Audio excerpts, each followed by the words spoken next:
ఓ సేవకుడా, నీవు అన్ని విషయాల్లో పర్ఫెక్ట్గా ఉన్నా లేకపోయినా దేవుని వాక్య విషయంలో మాత్రం నువ్వు పర్ఫెక్ట్గా ఉండాలి.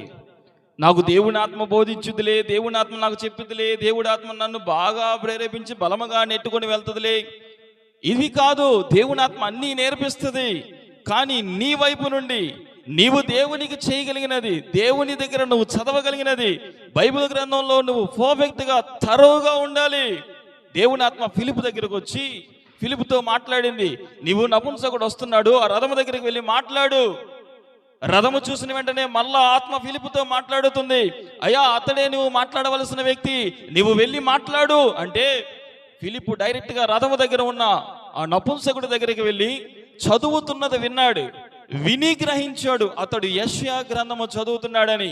ఆ చదువుతున్న మాటలను బట్టి, ఈ నపుంసకుడు వేస్తున్న ఆ యొక్క పదములను బట్టి, వాడుతున్న పదజాలమును బట్టి, ఆ యొక్క లేఖన భాగములను బట్టి ఆ యొక్క ఫిలిపు గ్రహించగలిగాడు అతడు చదువుతున్నది యెషయా గ్రంథమని.